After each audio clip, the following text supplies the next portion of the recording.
નમસ્કાર સાથીઓ, હું દિશાંત પટેલ સ્વાગત કરું છું આપનું મીરા એકેડેમી પર। આજે આપણે ફરીથી આવી ગયા છીએ ઇકોનોમિક્સનો એક સરસ મજાનો ટોપિક લઈને કે જેના ઉપર મોસ્ટલી ક્વેશ્ચન બનતા જ હોય છે, અને એ છે સીઆરઆર અને એસએલઆર શું છે।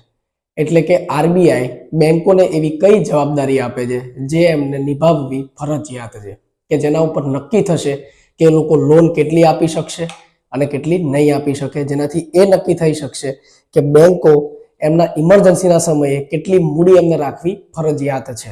બરોબર છે? તો એ એક સરસ મજાના ટોપિક સાથે આપણે આવી ગયા છીએ। જો સમજો, આપણા ઘરની અંદર પણ ઇમરજન્સી સિચ્યુએશન હોય તો એના માટે મમ્મી એક નાની પૂંજી ભેગી કરતી હોય છે, ખબર હશે તમને। અને એ જમા રાશિ જે છે એ ઘણીવાર આપણા પપ્પાને પણ નથી કહેતા હોતા, હે ને, કે આટલા પૈસા પડ્યા છે। પણ જ્યારે ઘરમાં ઇમરજન્સીનો સમય આવે તો મમ્મી કેમ એક સ્ટેપ આગળ આવીને એમ કે હા મારી પાસે આટલા પૈસા છે। એક ગૃહિણી, કોઈ બી ઘરની એક જે ગૃહિણી છે એની એટલી જવાબદારી છે ને, તો એવી જ રીતે આરબીઆઈ એવી એક જવાબદારી બેંકને આપે છે કે તમે આટલા બધા લોકોના પૈસા લઈને બેઠા છો, જો તમે દિવાલિયા થઈ જશો, એટલે કે જો તમારી ઉપર દેવું વધી જશે અને એવી સિચ્યુએશનમાં તમે હવે હાથ અદ્ધર કરીને એમ કહો કે ભાઈ હું દેવું ભરવાની સિચ્યુએશનમાં નથી, તો એ તો લોકો સાથે અન્યાય થઈ જશે। તો બોલે એવી કઈ રાશિ હોવી જોઈએ કે જેનાથી તમે એ નક્કી કરી શકો કે કેટલું ઋણ માર્કેટમાં આપી શકશો, એટલે કે કેટલી લોન આપી શકશો માર્કેટમાં, અને કેટલી રાશિ તમારે મૂકી રાખવાની છે, એટલે કે કેટલા પૈસા તમારે બેંકની અંદર ફરજિયાતપણે મૂકી રાખવાના છે કે જો બેંકની ઉપર કોઈ આપાતકાળની સિચ્યુએશન આવે અને જો બેંક દિવાલિયા થઈ જવાની હોય, યા તો શું કહે કે બેંક ઋણમાં ગરકાવ થઈ ગઈ હોય, તો એવા સમયે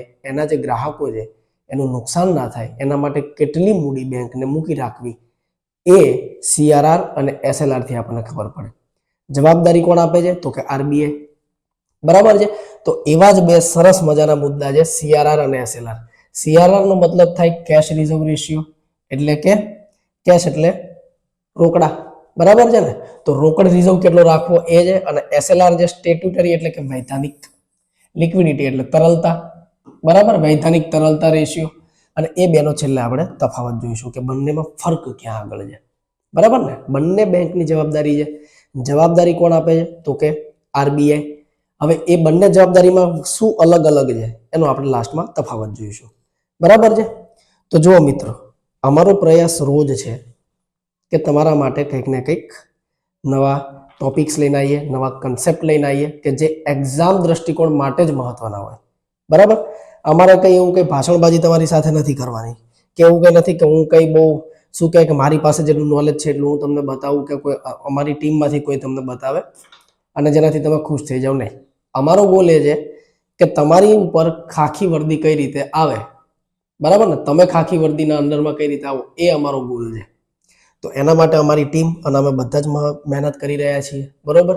તમે જોતા પણ હશો, જેણે પણ મીરા એકેડેમીની ચેનલને સબસ્ક્રાઇબ કરી છે એ લોકો પણ જોતા હશે કે દરેક ફેકલ્ટી જે છે એમનો રોજે રોજ એક લેક્ચર તમને અપલોડ થઈને મળે છે, અને બધા જ કન્સેપ્ચ્યુઅલ ટોપિક ઉપર રેકોર્ડ થાય છે, હે ને? જેટલા બી લેક્ચર તમે જોયા હશે દરેક કન્સેપ્ચ્યુઅલ ટોપિક છે।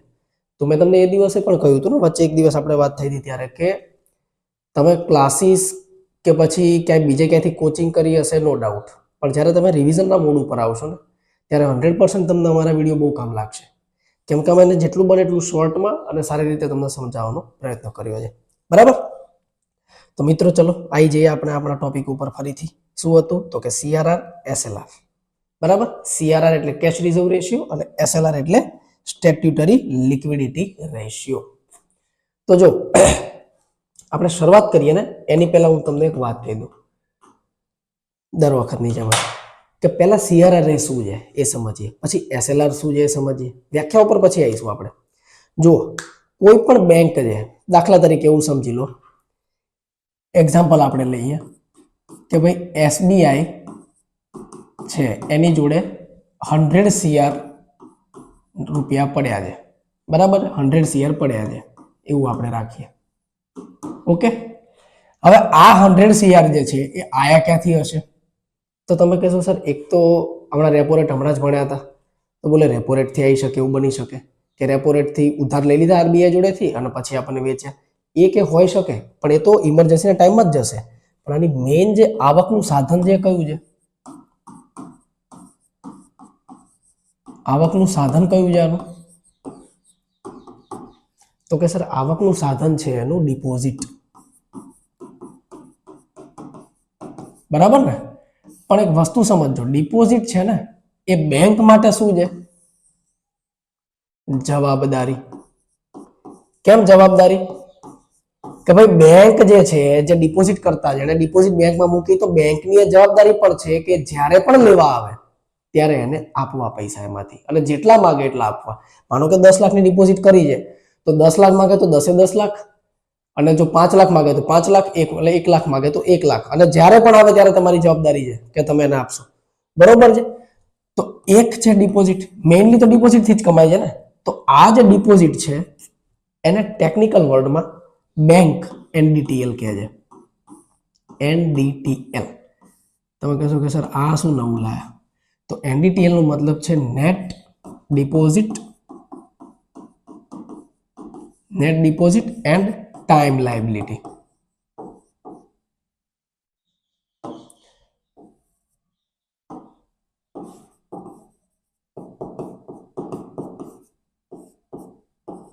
Time liability. તો મતલબ શું થાય net deposit and time liability નો? સીધો મતલબ એવું થાય, નેટ ડિપોઝિટ એટલે કે મેં તમને એ દિવસે પણ કીધું કે નિવલ જમા પૂરતી રાશિ કેટલી એની પાસે, અને ટાઈમ લાયબિલિટી એટલે સમય, લાયબિલિટી નો મતલબ જવાબદારી, કે સમય અને જવાબદારી પૂર્વક પાછું પણ આપવાનું છે. તો એને જ કહેવાય એનડીટીએલ. તો જો આ એનડીટીએલ છે એ જ તો એનું શું છે? તો કે આવકનું સાધન, બરાબર? તો કોઈ પણ બેંકનું આવકનું સાધન શું હોય? તો કે એનડીટીએલ, એટલે કે net deposit and time liability. હવે નેટ ડિપોઝિટ જે છે એ આવકનું સાધન છે, અને જવાબદારી જે છે બેંક નિભાવવાની છે, બરાબર છે? આ બંને પણ કમ્પ્લીટ સમજાય છે તમને? તો હવે જોજો, તો બેંક માનો કે આ 100 કરોડ જે બેંક કમાઈ, એમાંથી હું દાખલા તરીકે એવું વિચાર લઉં કે 90 કરોડ અહીંયાથી કમાઈ, મેં 10 કરોડ જ એને રેપો રેટ થી લીધા હશે, તો આ 90 કરોડ જે છે એ તો જવાબદારી થઈ ગઈ ને, એનડીટીએલ છે ને. પણ આ 90 કરોડના બેંક 180 કરોડ બનાવવાની કોશિશ કરશે, ડબલ કરવાની કોશિશ કરશે, કે વોટ એવર એને પ્રોફિટ કમાવાનો ટ્રાય કરશે, કે 90 માંથી હું 90 કરોડના 100 કઈ રીતે બનાવું, કે 150 કરોડ કઈ રીતે બનાવું, કે 200 કરોડ કઈ રીતે બનાવું. તો એના માટે જે છે ને બેંક શું કરશે, ધ્યાનથી સમજજો. તો માનો કે આ 90 સીઆર છે,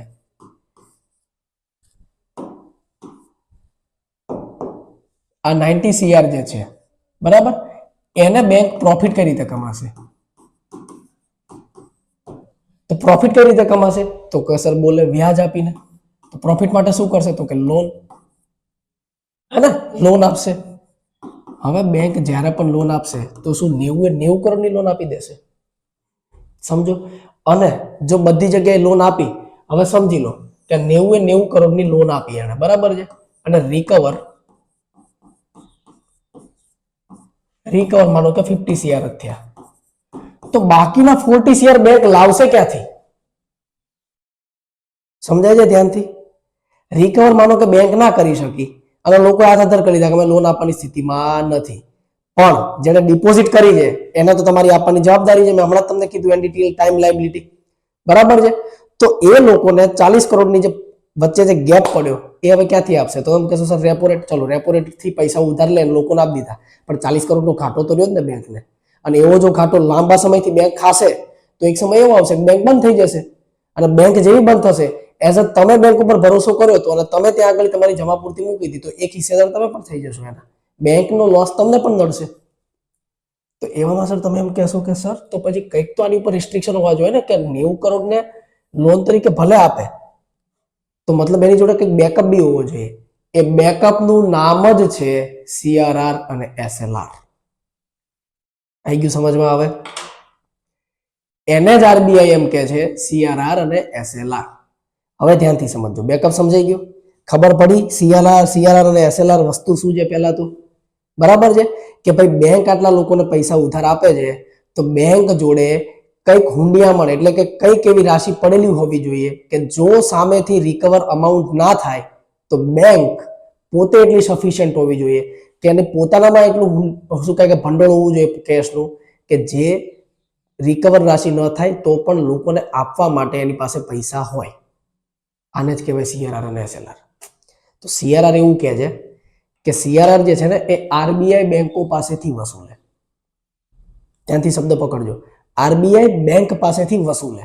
એટલે કે આરબીઆઈ એવું કહેશે બેંકને કે એસબીઆઈ, જો 100 કરોડ તારી પાસે છે તો એના હાલ જે રેટ ચાલી રહ્યો છે, એટલે કે હું તમને કહું કે 4.5% રેટ સીઆરઆર નો છે, તો એના 4.5% રૂપિયા કેશમાં, સમજો કેશમાં, હું નહીં કોઈ ગોલ્ડ લઉં, નહીં તારી પાસેથી બીજા કોઈ બોન્ડ લઉં, ખાલી ને ખાલી કેશમાં જે અમાઉન્ટ છે એ રિઝર્વ કર આરબીઆઈ પાસે, મતલબ આરબીઆઈ ને આપો એમાંથી 4.5%. તો એ 4.5% એટલે 100 કરોડના 4.5% ફરજિયાતપણે બેંકને કોની પાસે મૂકવા પડશે? તો કે આરબીઆઈ પાસે. શેના 4.5%? તો કે એનડીટીએલ ના 4.5%. એનડીટીએલ ના 4.5%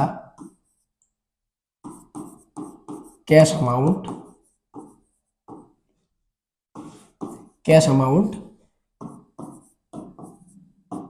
આરબીઆઈ ને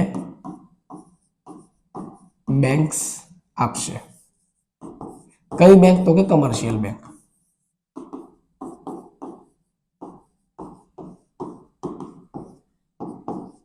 એ દિવસે કહ્યું હતું ને વાણિજ્યિક બેંક, એ વાણિજ્યિક બેંક જે આરબીઆઈ ને 4.5% લેખે એની જેટલી પણ એનડીટીએલ હશે એ એનડીટીએલ ના 4.5% એને આપશે. એટલે કે ડિપોઝિટ તમારી પાસે જેટલી પડી છે એના 4.5% તમારે ફરજિયાતપણે કોને આપવાના છે? તો કે આરબીઆઈ ને. તો આને જ કહેવાશે સીઆરઆર.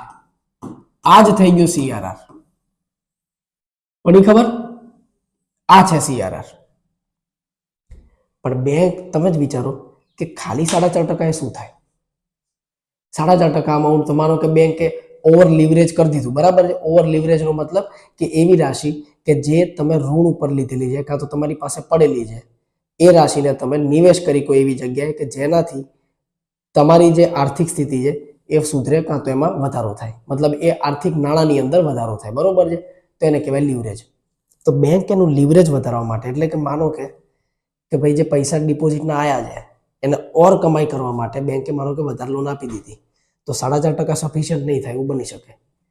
તો એની પૂર્તિ કરવા માટે એસએલઆર કરવામાં આવે. હવે જોજો, તો તમે એમ કહેશો કે સર તો ભાઈ આરબીઆઈ 4.5% 10% જ લઈ લે ને, શું વાંધો છે? બરાબર ને? પણ જો આમાં એક સ્પેસિફિક વર્ડ છે કેશ અમાઉન્ટ. જો એની ટાઈમ 10% કેશ આરબીઆઈ ની પાસે રાખશે તો જે લોન છે, લોનની આપણે બોન્ડમાં થોડી થાય, સોનામાં થોડી થાય, લોનની આપણે માત્ર ને માત્ર કેશમાં થાય, હે ને? એક બેંક થી બીજી બેંકમાં ટ્રાન્સફર થાય, પણ છે તો કેશ જ ને. આવ્યું છે સમજમાં? તો એના લીધે થઈને ખાલી કેશની અંદર વહીવટ થઈ ના શકે, અને ના થઈ શકે એના માટે જ આવે એસએલઆર, વૈધાનિક લિક્વિડિટી રેશિયો, વૈધાનિક તરલતા રેશિયો, એટલે કે સ્ટેટ્યુટરી લિક્વિડિટી રેશિયો. આ કેવું છે કે બેંક પોતાની પાસે રાખશે, પોતાની પાસે એક નિશ્ચિત હુંડિયામણ. ગુજરાતીમાં છે ને અમુક શબ્દ બહુ અઘરા પડે, ખબર છે? હુંડિયામણ રાખશે. એની જગ્યાએ હુંડિયામણની જગ્યાએ એવું લખ્યું કે રિઝર્વ રાખશે, તો કેટલું ઈઝી હતું. ઇંગ્લિશમાં સારું છે, અમુક શબ્દો સેમ જ હોય, હે ને? તો જો એને શું લખ્યું કે વિદેશી હુંડિયામણ એની પાસે, અરે શું કહે કે એક નિશ્ચિત હુંડિયામણ એની પાસે રાખશે. નિશ્ચિત હુંડિયામણ એટલે કે સ્પેસિફિક એક પર્સન્ટેજ અમાઉન્ટ હશે કે તમારી પાસે જે બી એનડીટીએલ પડી છે એની એક સ્પેસિફિક અમાઉન્ટ તમારે રાખવી પડશે, બરાબર છે? પણ એ રહેશે ક્યાં? તો કે હવે આરબીઆઈ નહીં લે. હવે મેં લખ્યું છે શું કે બેંક પોતાની પાસે, એટલે બેંક એની પોતાના ખિસ્સામાં જ રાખશે, જેને ક્યારેય નહીં વાપરે. એ શું હશે? Emergency exit pass. આપણે પર્સની અંદર, હવે તો બહુ ઓછા લોકો પર્સ રાખે છે જ્યારનું આ યુપીઆઈ પેમેન્ટ આવ્યું છે ત્યારનું, બાકી પહેલા પર્સની અંદર બધા ચોરખાનાની અંદર એક 500 રૂપિયાની નોટ કે 2000 રૂપિયાની નોટ મૂકે અને પછી ઉપરના પૈસા જ વાપરે, ચોરખાનું એમને રહેવા દે. કેમ? કે આ તો બહુ ક્યારેક જરૂર પડી ને ત્યારે આપણે વાપરીશું, મતલબ ઇમરજન્સીનો ટાઈમ આવી ગયો, પાકીટમાં બીજા થોડાક રૂપિયા ઘટે છે ત્યારે હું આમાંથી એ રૂપિયા વાપરીશ. એ જ વસ્તુ છે એસએલઆર બેંક માટે. પડી ખબર? તો જુઓ, એસએલઆર વસ્તુ શું છે? તો બોલે 18% દીઠે એ અમાઉન્ટ તમારે રાખવાની. હવે એસએલઆર ની અંદર કેશ પણ આવી શકે, સોનું એ મૂકી શકાય, બોન્ડ પણ મૂકી શકાય, અને ગવર્મેન્ટ સિક્યોરિટી બી મૂકી શકાય, એટલે કે જીસેક બી મૂકી શકાય. પડી ખબર? આમાં બધું જ આવી જશે. નો પ્રોબ્લેમ. પ્રોબ્લેમ ક્યાં છે? સીઆરઆર આરબીઆઈ બેંક પાસેથી લેશે. હવે મેં તમને કીધું હતું કે રિવર્સ રેપો રેટ શું હોય. રિવર્સ રેપો રેટમાં મેં તમને કહ્યું હતું કે બેંક એક અમાઉન્ટ વધારાની અમાઉન્ટ આરબીઆઈ ને આપશે, આરબીઆઈ ના બદલામાં વ્યાજ આપશે. એ થઈ ગયો રિવર્સ રેપો રેટ. પણ સીઆરઆર જે છે ફરજિયાતપણે છે, તો એની ઉપર કોઈ વ્યાજ નહીં મળે. ત્યાંથી સમજો, એની ઉપર કોઈ જાતનું વ્યાજ નહીં મળે. પણ આ જે મૂડી બેંક રોકી રાખશે ને, આની ઉપર બેંકને વ્યાજ મળશે. તમે કહેશો સર વ્યાજ કોણ આપશે? આની ઉપર કોણ વ્યાજ આપશે ભાઈ? સીધી વસ્તુ છે. તો આની ઉપર આરબીઆઈ એમને વ્યાજ આપશે. આવી સમજમાં? તો એસએલઆર અને સીઆરઆર મોટા મોટા રૂપમાં આ વસ્તુ છે. હવે હું તમને વ્યાખ્યા બતાવીશ તો તમને એકદમ ઇઝીલી સમજાઈ જશે. હવે કશું જ છે નહીં આની અંદર. બરોબર છે? આ જ વસ્તુ હતી જે તમે સમજાય. મુદ્દલ એટલું યાદ રાખવાનું કે બેંકની એ રાશિ કે જે બેંકને ફરજિયાતપણે રાખવી પડે એટલા માટે, કેમ કે જે ડિપોઝિટ કરતા છે એનું નુકસાન ના જાય, ધેટ્સ વાય શું કરવું પડે તમારે? સીઆરઆર અને એસએલઆર. પડી ગઈ ખબર? હવે બંનેના ઉદ્દેશ્ય કઈ રીતે અલગ છે? તો કે સર એકમાં કેશ રિઝર્વ થાય છે, એકમાં cash, gold, bond, government security બધું જ રિઝર્વ થાય છે. એક 4.5% છે જે આરબીઆઈને આપવાના છે, એક બેંકને પોતાની પાસે રાખવાના છે પણ 18% પોતાની એડીટીએલ ના પૂરેપૂરા 18%. બરાબર છે? બે વસ્તુ આ થઈ ગઈ. પણ મેઇન વસ્તુ વિચારો, જે તમારો સીઆરઆર છે ને એ નક્કી કરશે બેંક જોડે કે કેટલી લોન આગળ આપવી. જ્યારે કે એસએલઆર લોન આપવાની ક્રેડિટ નહીં નક્કી કરે. એસએલઆર નક્કી કરશે કે બેંક દિવાલિયા થઈ ગઈ, એ સિચ્યુએશનમાં બેંક પાસે એટલા પૈસા છે. તો બંનેનો ઉદ્દેશ્ય થોડોક અલગ છે. એ ત્યાંથી સમજો, લાસ્ટમાં તમને સમજાવું છું. હવે જો કેશ રિઝર્વ રેશિયો શું કહે છે? તો કે કેશ રિઝર્વ રેશિયો એ હંમેશા ભારતીય રિઝર્વ બેંક નાણાકીય નીતિની ચર્ચાઓમાં એક સામાન્ય વિષય છે. રાઈટ? બરોબર છે? આપણે જ કીધું કે આરબીઆઈ ની ચર્ચામાં આવશે એ કેશ રિઝર્વ રેશિયો. બરાબર? પછી શું કહે છે કે કોઈ બેંકની મૂડીનું પ્રતિનિધિત્વ તેના રોકડ અનામત દ્વારા કરવામાં આવે છે. બરાબર? જોજો, રોકડ અનામત દ્વારા કરવામાં આવે છે. મૂડીનું પ્રતિનિધિત્વ એટલે મૂડી એટલે કે જે બેંક પાસે જે રકમ પડી છે ને એના રોકડમાં પ્રતિનિધિત્વ અનામત એનું કરવામાં આવે. જો બેંક પાસે જોખમ મુક્ત કાર્ય કરવા માટે રોકડામાં હોવા જોઈએ તેવા કુલ ડિપોઝિટની ટકાવારીને કેશ રિઝર્વ કહેવાય. કેશ રિઝર્વ રેશિયો કહેવાય. ત્યાંથી સમજો, કોઈ બેંકની મૂડી બેંક પાસે જોખમ મુક્ત કાર્ય કરવા માટે રોકડામાં હોવા જોઈએ, કેશમાં હોવા જોઈએ તેવા કુલ ડિપોઝિટની ટકાવારી. કુલ ડિપોઝિટ એટલે એનડીટીએલ. કુલ ડિપોઝિટની ટકાવારી એટલે 4.5% ને શું કહેવાય? કેશ રિઝર્વ રેશિયો તરીકે ઓળખવામાં આવે છે. પડી ગઈ હવે ખબર? આ રકમ ભારતીય રિઝર્વ બેંક દ્વારા નિર્ધારિત કરવામાં આવે છે, એ આપણને ખબર છે. અને નાણાકીય સુરક્ષા માટે ત્યાં સંગ્રહિત કરવામાં આવે છે આરબીઆઈમાં. બેંકને ધિરાણ અથવા રોકાણના હેતુઓ માટે આ પૈસા ઉપયોગ કરવાની પરવાનગી નથી. હમણાં તમને કીધું ને આરબીઆઈ ને આપે છે, તો બેંક હવે એની ઉપર કોઈ રોકાણ કરી શકશે ને, ફરજિયાતપણે છે. બરાબર? અને આરબીઆઈ તેના પર વ્યાજ ચૂકવતું નથી. કહ્યું નોડા તમને કે રિવર્સ રેપો રેટમાં વ્યાજ આપશે, પણ આમાં વ્યાજ આપશે નહીં, કેમ કે આ ફરજિયાત છે અને બેંકની સિક્યુરિટી માટે છે, એટલા માટે. હવે જો આ જે છે ને એટલે કે ગ્રામીણ બેંક, એનબીએફસી એટલે કે નોન ફાઇનાન્શિયલ બેન્કિંગ કોર્પોરેશન, અને અનુસૂચિત વ્યાવસાયિક બેંક. અનુસૂચિત વ્યાવસાયિક બેંક એટલે તમે કહેશો સર આ કઈ બેંક? Schedule bank. બરાબર છે? જેને માનો કે કોઓપરેટિવ બેંક આપણે જેને કહીએ ને એ આના અંડરમાં નહીં આવે. બરોબર? સીઆરઆર દ્વારા આવરી લેવામાં આવે છે. પડી ગઈ ખબર? હવે ડેફિનેશન જોઈ લો. ત્યાં આગળ આખી એક એની નોર્મલ માહિતી હતી. ડેફિનેશન સેમ છે. સીઆરઆરના અર્થ મુજબ કેશ રિઝર્વ રેશિયો ગ્રાહકના કેશ ડિપોઝિટની ટકાવારી છે જે કમર્શિયલ બેંકે રિઝર્વ બેંકને કેશના રૂપમાં આરબીઆઈ સાથે રાખવી જોઈએ. કેશના રૂપમાં એટલે કઈ રોકડા નહીં આપી રીતે, પણ જે બી એની અમાઉન્ટ છે રિઝર્વ થઈ જશે બેંકમાં, કે આની ઉપર તમે નહીં આપો. જે બેંકની બેલેન્સ શીટ હશે ને એ બેલેન્સ શીટ પ્રમાણે આરબીઆઈ ત્યાંથી લોકિન કરી નાખશે અમાઉન્ટને. બરોબર? આ એક મહત્વપૂર્ણ સાધન છે જે ફુગાવાનું સંચાલન કરતી વખતે અર્થવ્યવસ્થામાં લિક્વિડિટી કેશ ફ્લોને નિયંત્રણ કરે છે. ફુગાવાનું કઈ રીતે? તો કે જો મોંઘવારી જ્યારે વધી જશે ને, સમજો હવે એક મોંઘવારી એ છે કે જે માર્કેટની અંદર છે, એક ફુગાવો એ છે કે જે માનો કે માર્કેટની અંદર કેશ ફ્લો વધી ગયો, તો જ્યારે બહુ ઓવર કેશ ફ્લો થઈ જાય ને માર્કેટમાં, એટલે આરબીઆઈ શું કરશે કે જે કેશ રિઝર્વ રેશિયો છે ને એ કેશ રિઝર્વ રેશિયોને વધારી દેશે. હવે એ ચક્કરમાં શું થશે કે બેંક ને એક ફરજિયાત અમાઉન્ટ બેંક આરબીઆઈ સાથે શેર કરવી પડશે, જેના લીધે લોન હવે ઓછી જશે. પડી ખબર? તો એ જ વસ્તુ કરે છે. એટલો ડીપ ભાઈ ભારે ક્વેશ્ચન આવશે નહીં, પણ શું હોય એ ખબર હોવી જોઈએ. એસએલઆર શું કહે છે જો સમજાય છે.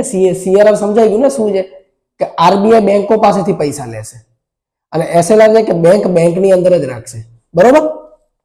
જો હવે એસએલઆર શું કહે છે કે ભારતીય બેન્કિંગના સંદર્ભમાં વૈધાનિક, આ વૈધાનિક એટલે ધ્યાન રાખજો, વૈધાનિક નો મતલબ એ થાય કે કાનૂની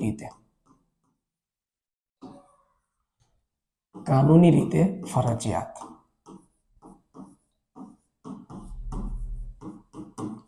બરોબર છે. વૈધાનિક લિક્વિડિટી રેશિયો એ ભારત સરકાર દ્વારા વ્યવસાયિક બેંકો પર લાગુ કરવામાં આવેલી ફરજિયાત અનામત આવશ્યકતા સાથે સંબંધિત છે. કોણ? તો કે ભારત સરકાર. અને જેવું મેં ભારત સરકાર કીધું એટલે તો મેં કીધું કે એ કાનૂની રીતે ફરજિયાત છે, કેમ કે કાનૂની રીતે ફરજિયાત એટલે સરકાર એની અંદર ઇન્વોલ્વ થઈ જશે. તો કે ભારત સરકાર દ્વારા વ્યવસાયિક બેંકો સાથે ફરજિયાત અનામત આવશ્યકતાનો સંબંધિત ધરાવે છે. આરબીઆઈના અધિનિયમમાં દર્શાવ્યા મુજબ આ આવશ્યકતા અનુસાર ભારતમાં કાર્યરત તમામ વ્યવસાયિક બેંકો એટલે કમર્શિયલ બેંકો તેમની પોતાની સુરક્ષિત તિજોરીમાં લિક્વિડ સંપત્તિઓ તરીકે તેમની ડિમાન્ડ ડિપોઝિટ અને સમય ડિપોઝિટના ચોક્કસ, ડિમાન્ડ ડિપોઝિટ એટલે NDTL, બરાબર, net demand deposit and time liability, ચોક્કસ ભાગની જાળવવી આવશ્યક છે, એટલે ચોક્કસ અમાઉન્ટ એની જાળવવી જરૂરી છે. તો વૈધાનિક શબ્દ જે છે એ જોર શેના ઉપર આપે છે? તો કે જવાબદારી કાનૂની રીતે આપે છે. એનો મતલબ એ ખબર પડી ગઈ તમને? જો અહીંયા જ કહે છે કે NDTL જો પોતાની તિજોરીમાં એટલે વ્યવસાયિક બેંકે પોતાની સુરક્ષિત તિજોરીમાં લિક્વિડ સંપત્તિઓ તરીકે તેમની ડિમાન્ડ ડિપોઝિટ એટલે NDTL ના ચોક્કસ ભાગને જાળવી રાખવાની આવશ્યકતા છે. આ ચોક્કસ ભાગ જ કેટલો છે? તો કે સર આ ચોક્કસ ભાગ છે 18%. પડી ગઈ ખબર? બરાબર. હવે એની વ્યાખ્યા હશે કે ડિપોઝિટનો ન્યૂનતમ પ્રમાણે જે તમામ વ્યવસાયિક બેંકોએ સોના, રોકડ અને અન્ય સિક્યુરિટીના રૂપમાં, તો કે બોન્ડ, એક બોન્ડ આવશે, બીજું શું આવી શકે? તો કે જીસેક એટલે કે ગવર્મેન્ટ સિક્યુરિટીઝ. બાકી બહુ બધી વસ્તુઓ છે કે જેની અંદર બેંક શું કહે કે એસેટને એનું મેનેજમેન્ટ કરતું હોય, કાં તો એને શું કહે કે રોકવાનો પ્રયાસ કરતું હોય, પૈસા એના રોકવાનો પ્રયાસ કરતું હોય, રૂપમાં જાળવી રાખવી જોઈએ. એ નોંધ લેવું મહત્વપૂર્ણ છે કે આવી થાપણો એટલે રોકડ બેંકો દ્વારા જાળવવામાં આવે છે અને તેનું સંચાલન કરવામાં આવે છે. જો બેંકો દ્વારા જાળવવામાં આવે છે અને તેનું સંચાલન કરવામાં આવે છે, એટલે મેનેજમેન્ટ બી બેંક જોડે છે અને જાળવણી પણ બેંક જોડે છે. બરોબર. અને આ આરબીઆઈ તેમને જાળવી રાખતું નથી. કીધું ને, આરબીઆઈ નહીં જાળવે. આ કોણ જાળવશે? તો કે બેંક પોતે. બેંકનું ચોર કિસ્સું છે, બેંકે શું કરેલું છે? એની એક અમાઉન્ટ ફિક્સ કરીને મૂકી રાખેલી છે કે જેના ઉપર બેંક લોન કે કશું જ નહીં આપે, એ અમાઉન્ટને હલાવશે જ નહીં બેંક. પડી ગઈ ખબર? એની ટાઈમ 18% મેન્ટેન કરીને રાખશે. હવે એક વસ્તુ વિચારો, જ્યારે એ 18% તૂટ્યા, ક્યારેક એવી પરિસ્થિતિ આવી ગઈ કે 18%ની જગ્યાએ બેંકની અંદર અત્યારે માનો કે લોન આપતા જ ગયા બેલેન્સ શીટ મિસમેચ થઈ ગઈ, કેમ કે બેંકને પોતાને જાળવણી કરવાની છે ને, એટલે બેંક મેનેજમેન્ટ પોતે જ કરે છે. એવા સમયે એ 18%ને મેનેજ કરવા માટે બેંક શું કરશે? એના માટે તો રેપો રેટ લેશે, રેપો રેટ ઉપર પૈસા ઉપાડશે. પડી ખબર? એ 18% જ મેન્ટેન કરવા માટે મોસ્ટલી રેપો રેટનો ઉપયોગ કરશે બેંક. આવી ગયું સમજમાં આવે? ચલો હવે સીઆરઆર અને એસએલઆર નો તફાવત શું છે મોટા મોટી એ આપણે જોઈ લઈએ. જો બંનેમાં ખબર પડી ગયો તો તફાવત એકદમ ઈઝી છે. પહેલી વસ્તુ શું કહે છે કે લિક્વિડ એસેટમાં સોના, કિંમતી ધાતુઓ, બોન્ડ, સરકારી સિક્યુરિટીઝના રૂપમાં હોઈ શકે. આમાં તમને સીધી જ ખબર છે કે ઓનલી એન્ડ ઓનલી કેશ જ હોવા જોઈએ. બરોબર, નંબર 1. નંબર 2 શું કહે છે કે તરલ સંપત્તિઓને બેંક સાથે જાળવી શકાય છે, એટલે કે બેંક પોતે જ રાખશે એને. બરાબર છે. જ્યારે આમાં શું કહે છે કે આરબીઆઈ સાથે છે લિક્વિડિટી. બરોબર.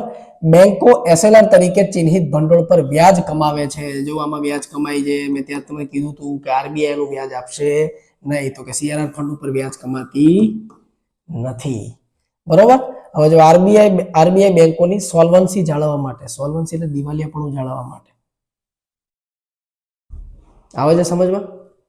તો સોલ્વન્સી જાળવવા અને ક્રેડિટ લીવરેજ એટલે મેં તમને લીવરેજ એટલે હમણાં જ સમજાવ્યું કે કોઈ એક અમાઉન્ટ છે, માનો કે ઋણ ઉપર લીધી કે જે બી લીધી, તો એનું તમે નિવેશ કરી એનાથી તમે ઓર પૈસા કમાવા માટેની જે ટેકનિક અપનાવો એને લીવરેજ કહેવાય, બરોબર છે? તો એ લીવરેજ સુનિશ્ચિત કરવા માટે SLR નો ઉપયોગ થાય છે. હવે ભલે બેંક લીવરેજ કરે, ઋણ લઈને પૈસા કમાય, કોઈ વાંધો નહીં, 18% જો સુનિશ્ચિત છે તો બેંક ફ્રી છે. હવે પડી ખબર? જ્યારે કે આ શેના માટે છે એ તમને હમણાં જ મેં કીધું કે અર્થવ્યવસ્થામાં બેન્કિંગ સિસ્ટમમાં લિક્વિડિટી નિયંત્રણ કરવા માટે. જો બેન્કિંગ સિસ્ટમ લખ્યું છે, મેં તમને એટલે જ કીધું કે આ ફુગાવો માર્કેટ વાળો ફુગાવો નથી. આ ફુગાવો બેંકની અંદર કેશ ફ્લો વધારે છે કે ઓછો છે એની ઉપર ડિપેન્ડ કરે છે, બરોબર? તો એ લિક્વિડિટી નિયંત્રણ કરવા માટે CRR નો ઉપયોગ થાય છે. હમણાં જ કીધું કે કેશ લિક્વિડિટી જો બહુ વધી જશે બેંકોમાં તો CRR વધારી દેશે બેંક, અને કેશ લિક્વિડિટી જો ઘટી જશે એવા સમયમાં CRR ને પણ ઘટાડી દેશે. પડી ખબર? હવે શું કહે છે કે વર્તમાન SLR 18% છે અને CRR અચ્છા અહીંયા 4 ની જગ્યાએ 4.5% છે. આ આંકડા બદલાતા રહેશે, બરોબર છે? ફરજિયાત નથી કે આ જ રહેશે. જેવી સિચ્યુએશન એ પ્રમાણે RBI ની મૌદ્રિક સમિતિ બેસશે, નાણાકીય સમિતિ, અને નક્કી કરશે કે કેટલો એનો રેટ હોય છે અને કેટલો રેટ નથી હોતો. તો આવી ગયું મિત્રો સમજવા કે CRR શું છે અને SLR શું છે. જ્યારે બી ઇકોનોમિક્સ ભણવાનું ચાલુ કરો ને એટલે અમુક શબ્દ તમને નોર્મલી સાંભળવા મળે છે કે repo rate, reverse repo rate, MSF, એના બધી વસ્તુ શું છે, તો કે SLR શું છે, CRR શું છે. તો એના જે બેસિક કન્સેપ્ટ છે એ આપણે હવે જોઈ ચૂક્યા, અને એ રીતે જોયા છે કે આનાથી સરળ તો મને લાગતું નથી કે ક્યાં તમને નીચે જોવા મળશે, બરાબર? તો એના સાથે જ આપણે આજનો લેક્ચર પૂરો કરીએ. Thank you for watching. મળીએ નેક્સ્ટ લેક્ચરમાં. ત્યાં સુધી જય હિન્દ, જય ભારત.